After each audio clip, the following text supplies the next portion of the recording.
This is Second Wind. Kolbusz. Oh, hello. Hi. How did I go? How was it? Kolbusz. You did a great job. It's okay. I looked it up. What did Gully do? Pronounced correctly. Oh, Kolbusz. I mean, I'd have just done it instinctively, David. I mean, Of course you would. I mean, well, I mean, the thing that I've learned is that it's different pronunciations for different territories, and it means different things. oh, For instance, in Hungary, I'm a sausage. are you? Well, interestingly, just to riff on the food theme, my name Kerrie. I live in Amsterdam, by the way, and great to meet you. Great to meet you too. But my name Kerrie in Dutch means curry, and so chicken curry is KitKat. And so people call me Keddy, and I'm like, no, fuck the fuck off, it's Kerrie. So Well- Kerrie means curry? Yeah. I don't see this as a drawback in any way, shape, or form. Seems like a To feature, be not a bug. honest, I mean, if you've got to be named after a food, I'm down with this choice. I love a curry. I love a sausage curry, so we're in good company. Oh my, Oh my sausage God. curry! I mean, come Maybe on. with some Let's- floral notes. Yes, take the- floral let's- noted sausage curry. Let's take the strands. Let's pull them together. Okay, let's do an intro. You both look wonderful. Bless you. You can stay. I'm Gully Flowers here with my co-host, Kerrie Finch. Good to see you, Kerrie. Always good to see you, Gully. David Kolbusz. Was that good? Kolbusz? Did I get it right? I liked the sheep creative officer, which is where I thought we were going. Sheep creative officer. Oh, you chic? little- Chic or Oh, sheep? I like chic as well. Chic. David Kolbusz is the Chief Creative Officer at Orchard in New York. Before Orchard, David led Droga5 London through some of its most defining years. He also spent time at Wieden Kennedy in New York. So did Kerrie. Wieden shout out to the Wieden alum. They always mention it, so I figured I'd just get it out of the way first. It's like SNL. It's true, though, right? SNL and Wieden and Kennedy. Okay. Let's get back to the intro. BBH London, Goodby Silverstein, Mother, and TBWA Toronto. I mean, that's like a who's who of agencies. Yeah, that's amazing. Where do you go from there? Oh, Orchard. what's what of agencies? Yeah. He's earned none of them have been killed yet either by a holding company. Which Huzzah. is incredible. It's Oh, amazing. very- What are the chances? He's I can earned pick 'em. he's earned dozens of Can DNA. we just get my cat out of the way before we finish? I like the cat. Yeah. He'll be back, so don't worry. David Kolbusz, welcome to Second Wind. Hey, thanks for having me. Good to see you. David, see I'd love to kick off with just hearing about how you first got into the industry, specifically internship, whatever, and then when did you first realize this work was meant for you? You were going to be a creative. I was a journalist at first, and wasn't very good at that. I think entertaining people and amusing people has always sort of been something that I've kind of been fascinated by. I've always been someone who likes to create things. I was better at inventing stories than reporting them, and so I took a 1-year course at Humber College in Toronto, and got an internship off the back of that. The funny thing is, I'd never thought of commercials as being, I always thought of them as little bits of entertainment. I never thought of them as tools to sell products or services, which is something that you learn quite early in the business. You realize that people don't want to buy your creative flights of fancy unless they're rooted in. It's not art. It's commercial. It's not art. It's a commercial, and that's an important lesson. It's a bracing lesson to learn early on, but incredibly valuable, and it's kind of informed how I've done my job ever since then, which is with a dogged adherence to rigorous strategic discipline. So one thing we learned from Jerry Graff is that he leans into the product as a starting point to be able to do crazy, funny, hilarious things, right? If you the berries and cream little ad, right? It says berries and cream 20 times in the spot. So how could the client say no, right? So I think if you start from a place where the product is very central, it's very hard for them to kill zany, weird, entertaining, to your point, ideas. Did you have a specific way to do that? Well, no, it's like, and all credit to those ads. They're wonderful. But for me, the goal is not persuasion. It's to actually partner with the client to create work that they feel invested. Yes, of course, the product should be central to the story. When you were starting out, who were your influences? My first love was Kessel's Kramer. Right. There we go. In the Netherlands, in Amsterdam, where I live. Exactly. Nice. Good choice. And through Kessel's Kramer, I got to Mother. I learned of Mother because I think they both opened by sharing the, I think it was the Channel 5 account back in the late 90s. How did you get to Kessel's Kramer if you were, no offense to Kessel's Kramer, but if you were in Toronto, how did you discover Kessel's? Well, the ad community is a small one, isn't it? Yeah, and so I guess the trades kind of rattle around. What did you love about them? It was very, very clever, subversive work, and it felt like again, it was not advertising for advertising's sake. There was you understood what the mission was, and it entertained, and it delighted, and it looked good, and it made sense, and it kind of it spoke to real people, and it didn't speak down to people, which was also and they never ever entered awards. No, they didn't.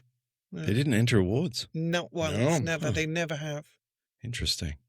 What about structurally? I mean, you talk about strategy and creative sitting together. I was educated at DDB many years ago, a couple of decades ago, and, we had very strict departments and processes, and strategy planners were first, and, then we would sign off the brief, and then it would be sent to a creative team for a couple of weeks. Obviously, the industry's evolved since then. What do you think is the winning model at the moment when you say strategy and creative at the same table? What does that mean? Is that literally? Quite literally. And it's not just strategy and creative. I think strategy and creative are probably the two departments that are often most siloed and the most fractious, and so pulling them together and making sure that they have the power of veto over each other is integral to creating great work that works. Either option in a vacuum is not particularly attractive, and nor will it further your client's business goals.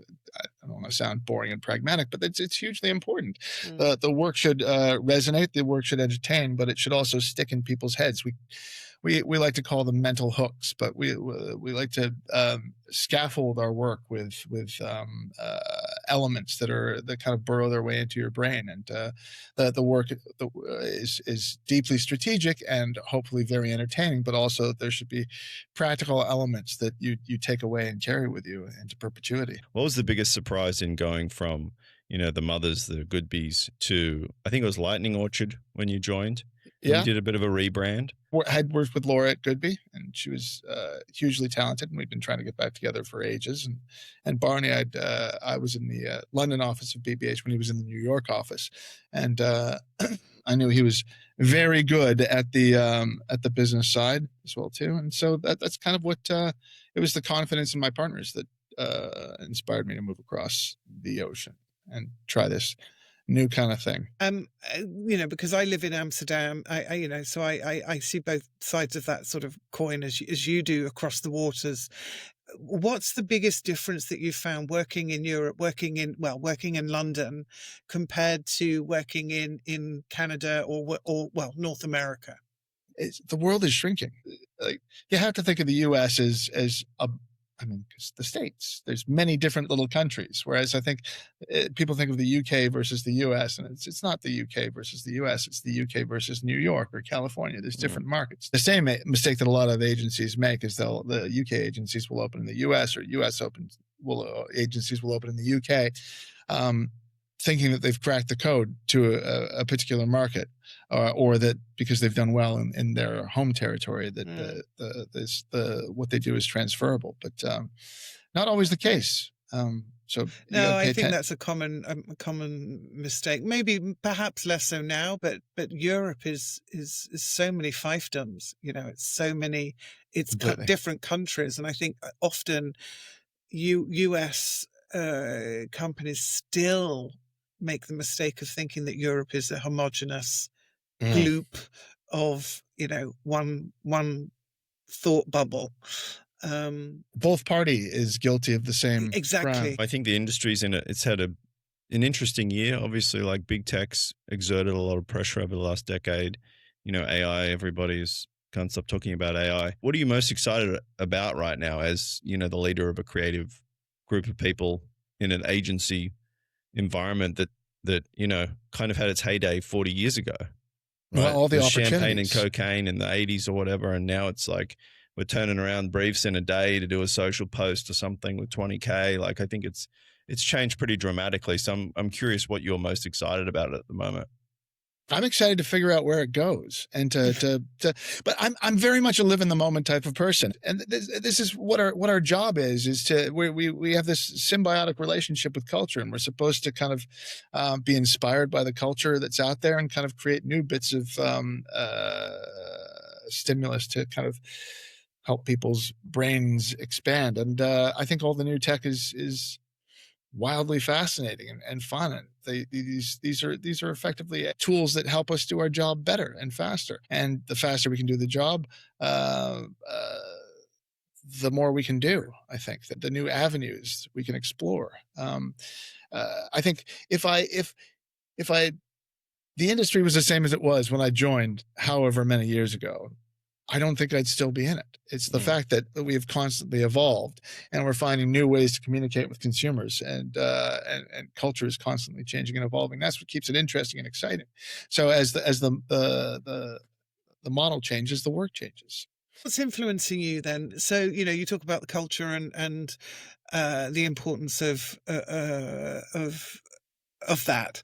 What is do you get your inspiration from? Politics? Is it comedy? Is it movies? Is it literature? Where do you draw on your influences? All of that. Yeah. All of that. And it is hugely incumbent upon the creative individual to kind of flood their senses with all these types of stimuli. Do you find yourself going down rabbit holes and getting sort of obsessed with something, and then that for a period of time is influencing your work, and then you'll roll on to the next thing, or it doesn't quite work like that? Yeah. Always, my whole life. And I'm just, it's been like that way my whole life. And I'm especially fascinated right now. I'm fascinated with form, because we're consuming content in various shapes and sizes, and those forms are changing, and the advertising landscape, it doesn't seem to be changing fast enough or adapting to these new forms, because there's a degree of security that clients want when they're creating communication. But I think a lot of the successful communication moving forward is going to be centered around people who aren't afraid to experiment and try things, and the winners in the future are the people who are and the companies who are going to bust out of the current paradigm and give people interesting and exciting new ways to kind of learn about these products or services that are being sold. And falling out of a plane taco. Oh, okay. It was a social video. It was incredible. Most people think you should aim to land in water, but in reality, that's the worst option. The thing is, water doesn't compress well, and you'll be falling at over 200 miles per hour. The impact feels the same. It's just like hitting concrete. It's better to choose another spot if possible. For example, you can land at Taqueria by El Prieto to enjoy unos tacos, 2 for 1, Monday to Friday. But remember that is this at AI 8th Street slop or Otay Ranch Town Center. I have no idea. I like the way that they've got, like 10 different options. I like the fact that they this campaign by El Prieto, and they've done it. There's been a couple of executions, but it takes this kind of idea of meme culture draws you in, so you start thinking that you're learning a fact about how to survive an about how to survive free fall. Yeah, exactly. But really, it's just selling you tacos. And I do like the fact that they're taking internet culture and subverting it and using it for their own purposes. And yeah, for like a fast casual, like location specific, like H Street promotion, super specific. It's funny because social really compresses the purchase process, right? And I think I realized this a few years ago on TikTok, when I would both learn about something and then purchase it within about 17 seconds.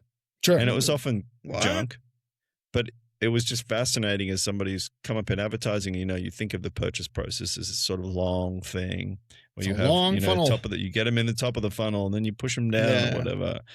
And so the compression of the purchase process is kind of crazy. I mean, what is that, a 30? Maybe it was a 45 or something. Yeah. But it wasn't even defined by the length, right? It was just as long as it needed to be. No.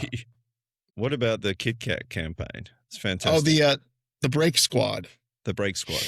Yes. Yeah. Can you tell us about that? Because the work that I love is really tightly connected to the product. And in this case, it's literally like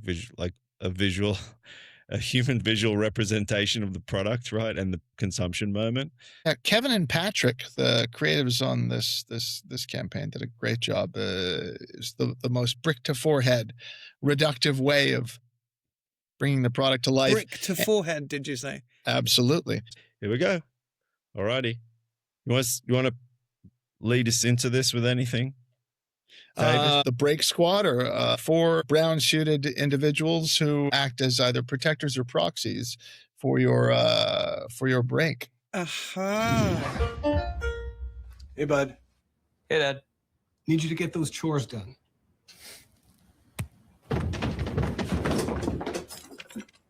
Your son is on a crispy, creamy KitKat break. Someone's got to do the chores.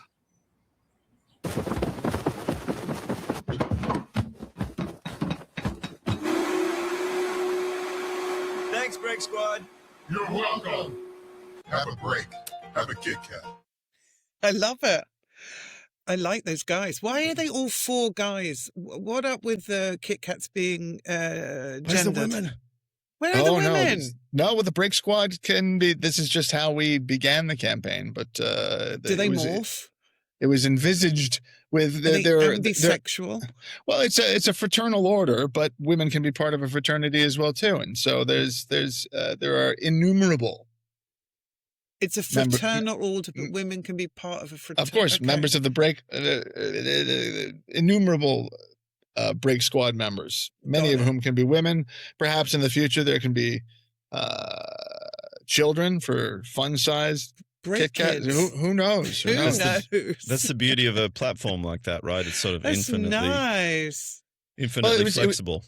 Exactly. It was built to be robust and extendable. Yeah. And it's one of the curses of our industry is the creative folks always have short attention spans and want to reinvent the wheel every go around. But how long did it take for them to talk about the exact shade of brown suit? Oh well, it's got to be that right kind of chocolatey goodness color. Hershey chocolate. Yeah, absolutely. What about selling it in? Was that a hard one to get the client to buy? Well, I mean, there was an immediate enthusiasm. Our client Ryan Reese, absolutely fantastic. Knew it was a winner from the first moment. But everything that her did you present it just right up, or was it like? Did you do it at any spec no. Kevin, one of our senior art directors, Kevin, is fantastic at visualizing, and he's hugely proficient with AI, and he keeps getting better and better at prototyping. And so he did a wonderful job. So he made the spot before the spot.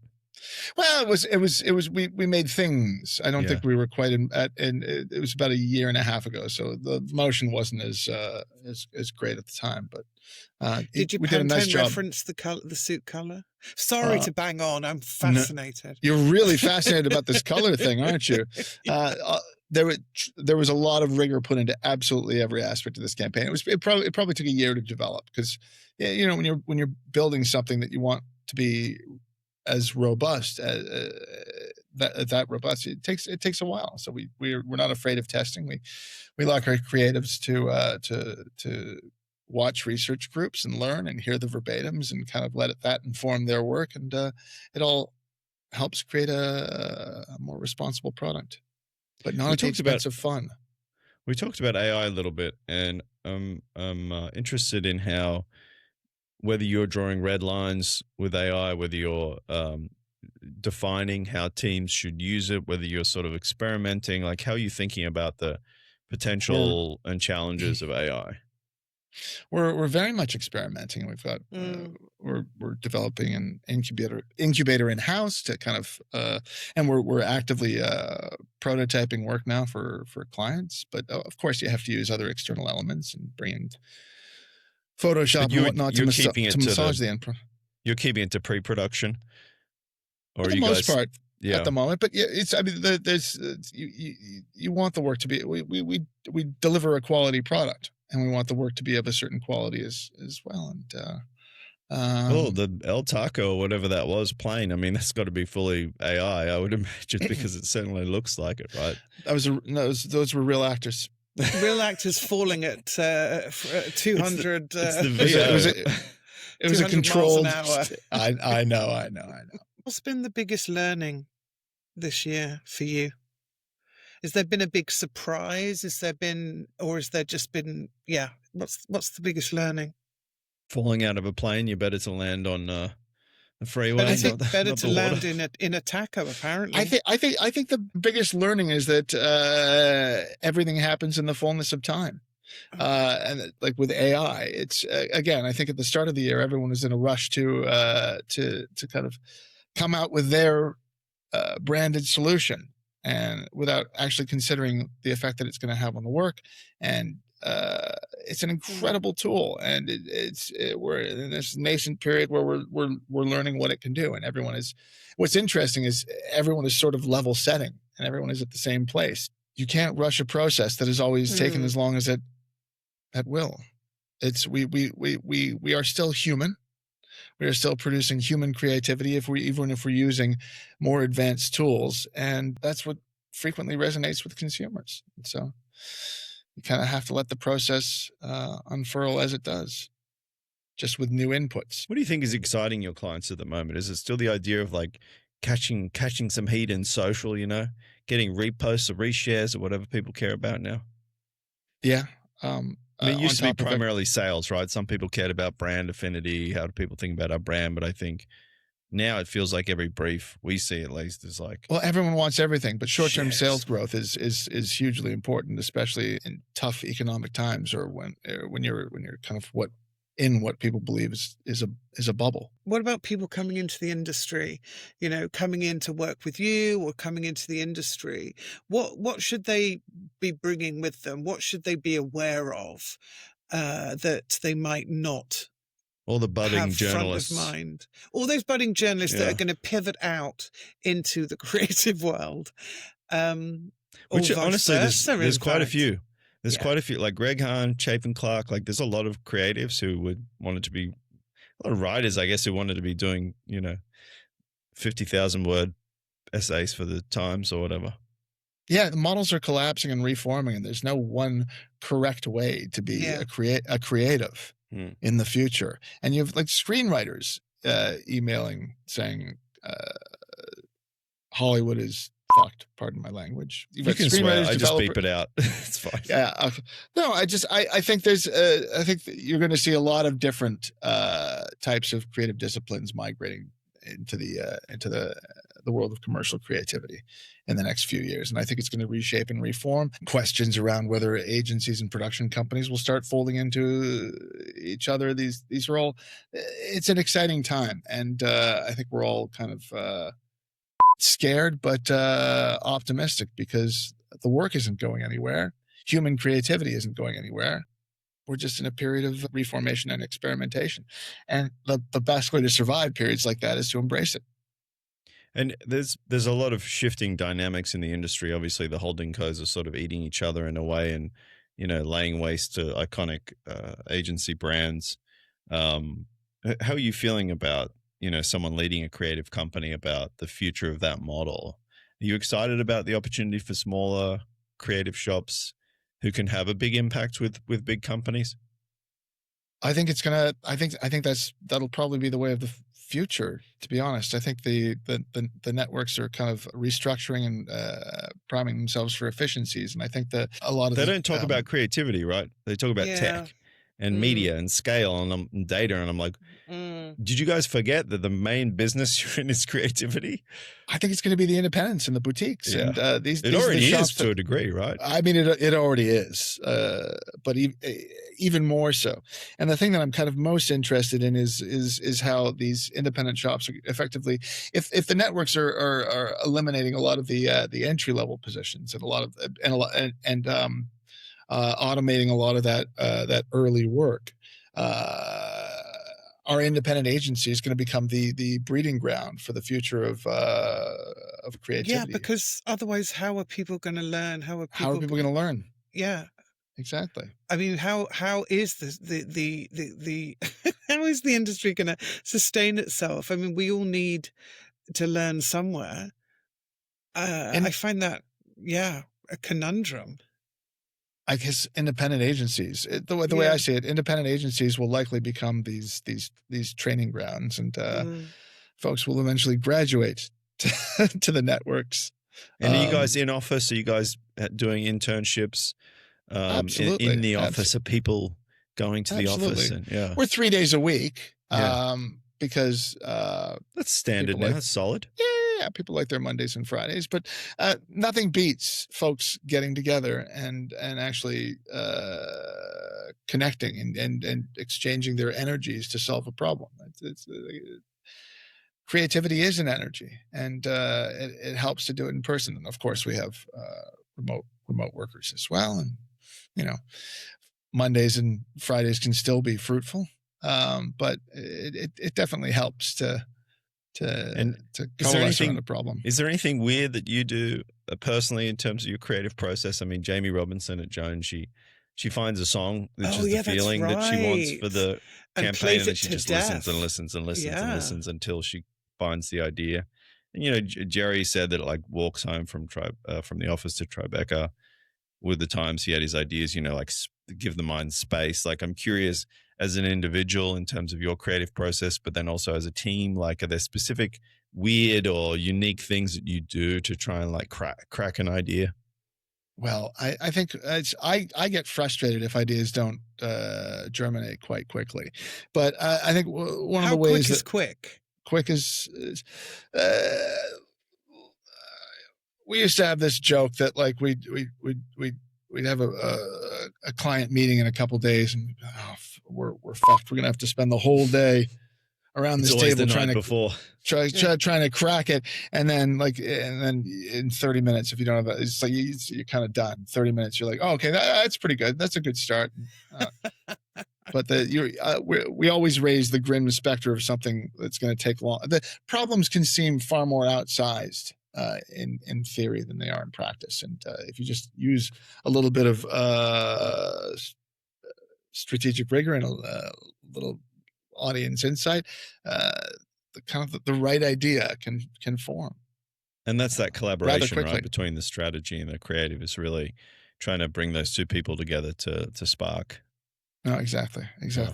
It's integral to have both. So if we fast forward, 100 years, what do you want on your LinkedIn tombstone?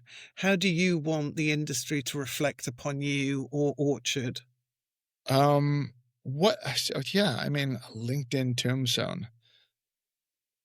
It's kind of depressing, isn't it, when you think about it? Americans love this question. Do they?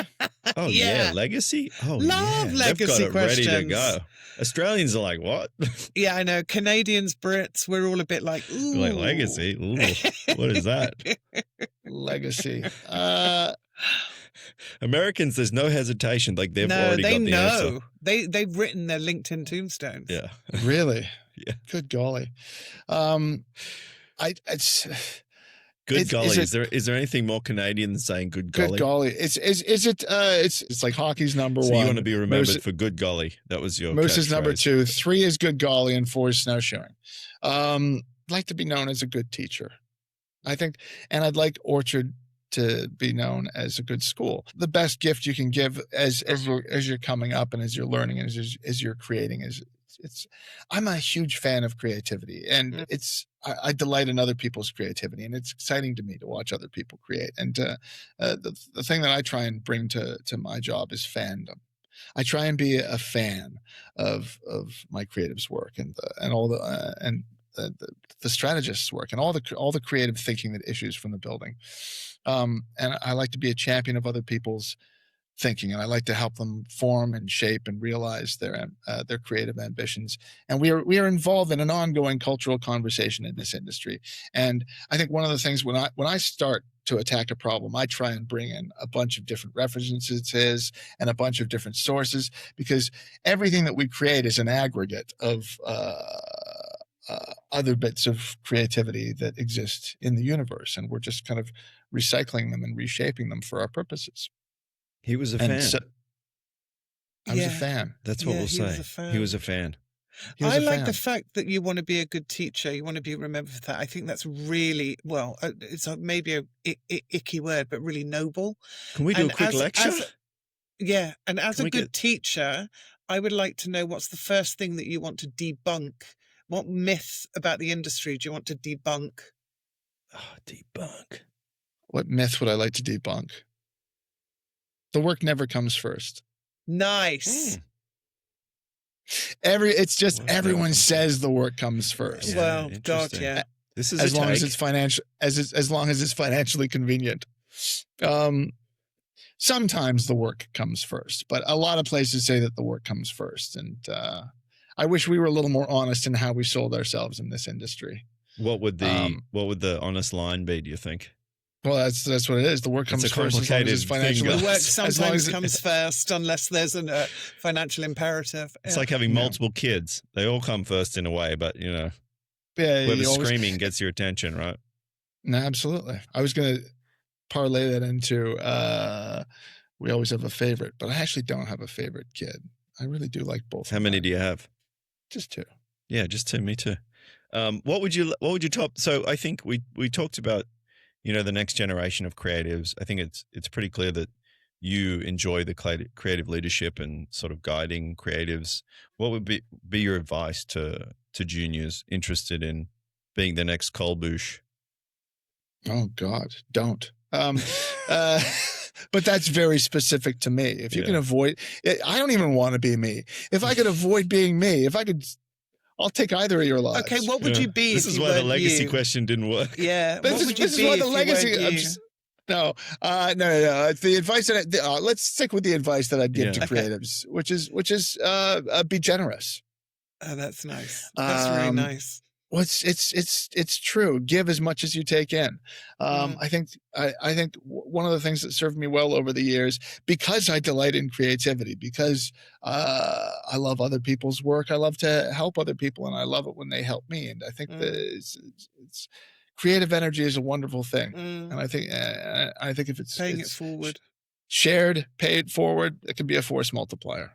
Which is sort of the opposite of what the culture we see on a lot of the internet's main platforms, right? Which is like rage bait, division drives engagement, like generosity. It feels like is just this soft, gentle thing we don't really see on the news or in our feeds. I think it wasn't it? But I think social media is changing quite fundamentally right now. In fact, I think you can That's good. you can almost remove. No, it is. You can almost remove the word social from it now. I think what we're seeing is that more people are having more in-person connections, and what once was social media is now just another viewing channel. It's just another platform, like how reality TV, everyone was afraid of it becoming TV, and then it just became another. It became TV. It just became another avenue, which is Brass tacks for the kids out there, right? How do they get an internship at Orchard? What stands out to you? Do they need to send like a prop that's funny? Like, do they need to make a big sign, Kolbusz, to get your attention? Bring your donuts. Should they come to the office? Should they send you an email? No, what's it's the always the move? quality of the thinking. It's always and you can always tell, and you can't. So the book, work on your book, the portfolio. Yes. Yeah, you can't. But it's work on the thinking in your books. It's you don't have to have the best craft, but you have to have the best thinking. So find a client that you have, and just throw out some ideas. Yeah. How would you? Passionate. Yeah. Interesting, new, and exciting ways of thinking. It's funny when you see so many different websites day in, day out, people send you their work, you just see patterns, and it's all patterns. And so it becomes very, it becomes very easy to spot the individuals who bring a different level of thinking to their work. And that's what life is, isn't it? It's really, I mean, this is what we do for brands, is we help them stand out. You know what I mean? Absolutely. The Break Squad is a unique idea that helps KitKat stand out in a critical consumption moment, right? It reminds you that you need a break in an entertaining way. And I think in the same way that, you know, you came up with that unique idea for, or your team or whatever, whoever it was, you know, it's the same thing about getting a job. You just have to stand out from your competition. Say something a little bit different. Yeah. It's not rocket science. It's advertising. But different to what? That's the hard part, right? Yeah. Well, I mean, that is the hard part, and it's actually not the hard part. It's convincing clients. That's the hard part, because there is comfort in familiarity, isn't there? And the way you do that is you bring them along for the ride. Absolutely. Yeah. David Kolbusz. Yeah. Thanks for the time, and thanks for coming on Second Wind. Thank you for the interest. so much, David. It's been a pleasure. Really appreciate you having me.